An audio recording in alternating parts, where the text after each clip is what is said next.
Hello investors, इस video में बात करेंगे जीएनजी इलेक्ट्रॉनिक्स के बारे में। इस कंपनी के बिजनेस मॉडल को सबसे पहले समझते हैं। तो बिजनेस मॉडल क्या है, कंपनी क्या करती है। तो बेसिकली ये लोग रीफर्बिश लैपटॉप्स के बिजनेस में है। अब रीफर्बिश लैपटॉप्स क्या होता है, तो जो 2-3 साल पुराने लैपटॉप्स होते हैं उनमें जो भी पार्ट्स खराब होते हैं या फिर ओवरऑल लैपटॉप्स का परफॉर्मेंस स्लो डाउन होता है, तो ये जो कॉर्पोरेट कंपनीज है वो करती क्या है, वो रिप्लेस कर देते हैं अपने डिवाइसेस। जैसे आईटी कंपनीज है, जो दूसरे कॉर्पोरेट हाउसेस है, वो अपने जो एम्प्लॉयज को देते हैं लैपटॉप्स एंड डेस्कटॉप्स, वो चेंज कर देते हैं वो लोग 2-3 साल बाद, क्योंकि थोड़े से स्लो डाउन हो जाते हैं या फिर पार्ट वगैरह खराब हो जाते हैं। तो हर 2-3 साल में वो लोग जो है अपने डिवाइसेस चेंज करते हैं। तो ये जो पुराने रिप्लेस करने के बाद जो पुराने लैपटॉप्स होता है ना, तो उसका क्या होता है, उसको ये जो जीएनजी इलेक्ट्रॉनिक्स है वो खरीद लेती है। ऐसे जैसे ये कॉर्पोरेट हाउसेस है, आईटी डिस्पोजल कंपोनेंट की जो कंपनीज है या फिर जो दूसरे कॉर्पोरेट कंपनीज है, उनसे ये सारे लैपटॉप्स ये लोग खरीदते हैं। और इनके अलग अलग फैसिलिटीज है, जैसे यूएई के अंदर, अमेरिका के अंदर, इंडिया के अंदर। तो वहां पे लोग वो लैपटॉप्स को फिर लाते हैं और उसमें जो भी खराबी होती है उसको ठीक कर लेते हैं।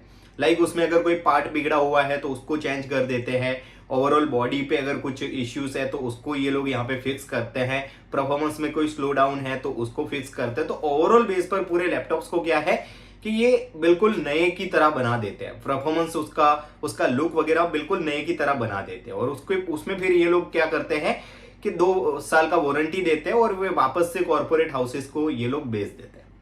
तो आप लोग देखोगे तो इनका B2B बिजनेस मॉडल है। ठीक है, बेसिकली ये लोग जो है वो कॉर्पोरेट हाउसेस से पुराने लैपटॉप्स खरीदते हैं, देन उसमें जो है वो उसको रिफर्बिश करते हैं प्रॉपर, एंड वापस से दूसरे कॉर्पोरेट कंपनीज को ये सारे जो डिवाइसेस होते हैं वो बेच देते हैं। अब आप लोग कहोगे कि ये क्यों इस तरीके से, तो मतलब नए लैपटॉप्स ही लोग खरीदेंगे, पुराने क्यों खरीदेंगे कॉर्पोरेट कंपनीज।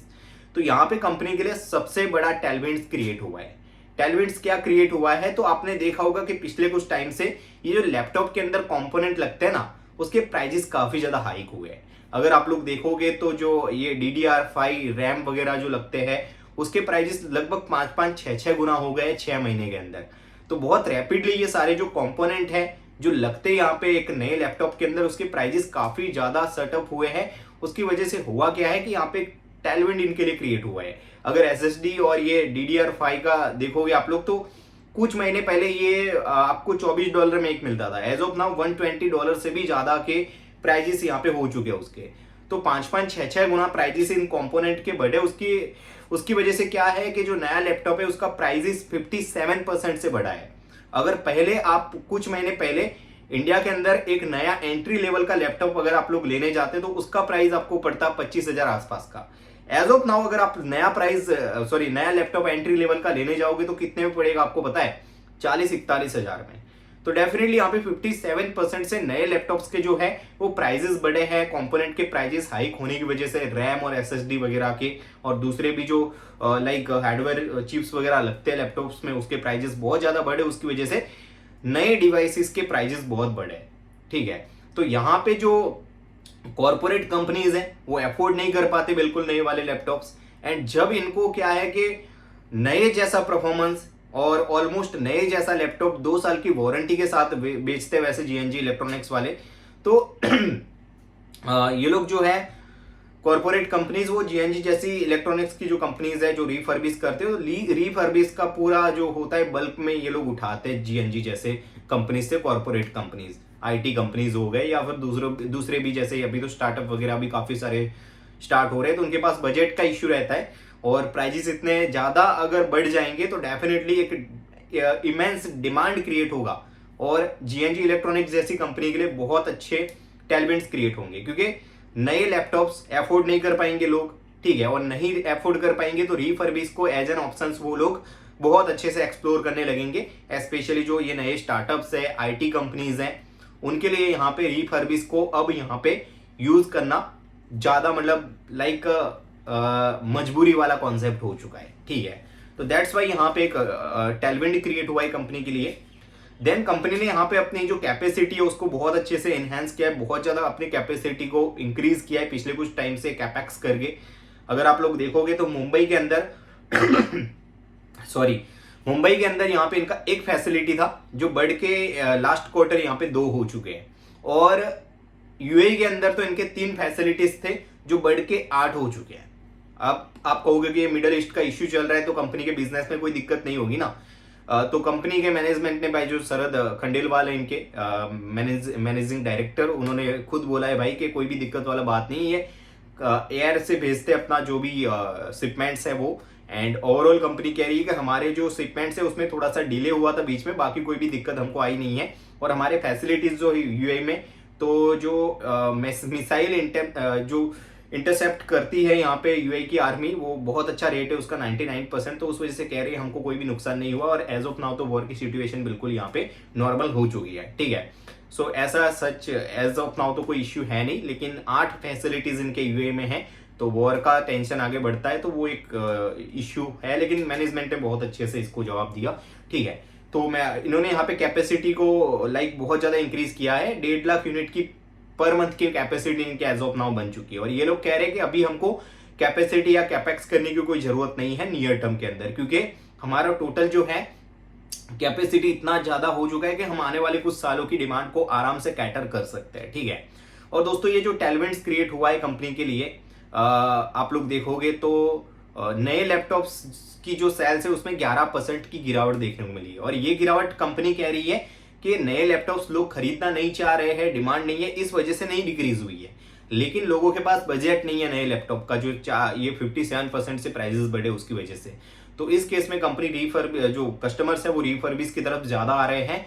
एंड जो 55 to 60 मिलियंस का जो न्यू लैपटॉप्स का कैटर है, जो डिमांड है वो जो नए लैपटॉप से वो कैटर कर ही नहीं पाएंगे। तो रिफर्बिश इंडस्ट्री के लिए बहुत अच्छी डिमांड यहाँ पे क्रिएट होगी, कंपनी का ऐसा कहना है। एंड दूसरी बात यहाँ पे गाइडेंस को लेके, तो गाइडेंस कंपनी ने बहुत अच्छा गाइडेंस दिया है। टॉप लाइन का 25% से ग्रोथ का गाइडेंस दिया है, पिछले दोनों क्वार्टर्स से भी इन्होंने बहुत अच्छी ग्रोथ हासिल की थी। और कंपनी ने 25% से टॉप लाइन ग्रोथ का इन्होंने यहाँ पे गाइडेंस दिया है। उसके अलावा इबिटा मार्जिन जो इनके थे वो FY26 के अंदर फुल ईयर बेस पर 10.6% के इबिटा मार्जिन से इन्होंने रिपोर्ट किए थे, जिसको इन्होंने यहाँ पे इंप्रूव करने का 100 या 110 बेसिस पॉइंट से इंप्रूव करने का यहाँ पे टारगेट दिया है। 11.5% के इबिटा मार्जिन का गाइडेंस दिया है FY25 के लिए। और उसके अलावा इन्होंने जो गाइडेंस दिया मेरे ख्याल से 25% का टॉप लाइन का, वो काफी कंजर्वेटिव गाइडेंस है। मुझे लगता है आराम से इसको बीट कर सकती है कंपनी, जिस तरीके की डिमांड है। लेकिन उसके लिए एग्जीक्यूशन भी चाहिए, उस वजह से हमको कॉन्टिन्यूसली ट्रैक करना पड़ेगा। इतने ज्यादा टैलेंट्स है, इतना गाइडेंस दिया, तो इसका मतलब ये नहीं कि कल को जाके आप जो है वो स्टॉक खरीद लो या फिर बहुत ज्यादा पैसा डाल दो उसमें, ठीक है। डेफिनेटली बिजनेस अच्छा कर रहा है, ओवरऑल यहाँ पे अच्छा गाइडेंस है, लेकिन हमको कॉन्टिन्यूसली जो है वो ट्रैक करना पड़ेगा बिजनेस को, ठीक है। एंड जो कंपनी ने बोला है, जो चीजें बताई है 25% के टॉप लाइन के ग्रोथ का, उसको किस तरीके से कंपनी यहाँ पे आगे यहाँ पे फॉलो करती है। एंड मार्जिन एक्सपेंशन का भी इन्होंने बहुत अच्छा गाइडेंस दिया है भाई। एंड उसके अलावा एक इश्यू है इनके पास वर्किंग कैपिटल का। ये कंपनी कैश जनरेट नहीं कर पा रही है, ऑन पेपर तो इनका सेल हो रहा है लेकिन इनका कैश जनरेट नहीं हो रहा है। लेकिन कंपनी ने इसका रीजन ये बोला है कि देखो, एक तो ये लोग डेट रिडक्शन करने वाले थे आईपीओ मनी से, लेकिन इन्होंने नहीं किया, क्योंकि इनको जो इन्वेंटरी था सस्ते में मिल रहा था और इनको पता था कि आगे प्राइजेस हाइक होने वाले हैं नए लैपटॉप के। तो इस वजह से इन्होंने अपना जो पैसा था वो नए इन्वेंटरी में लगाया। आई थिंक अगर आप लोग देखोगे तो इनका लास्ट क्वार्टर कुछ समथिंग अबाउट 450 करोड़ के आसपास का इन्वेंटरी था, और इनका Q4 बहुत हाई रहा, लगभग 700 करोड़ के आसपास, मतलब 680 आसपास करोड़ का रेवेन्यू था। स्टिल अगर देखोगे आप लोग तो कंपनी का इन्वेंटरी बढ़ के 750 का इन्वेंटरी एज ऑफ नाउ हो चुका है।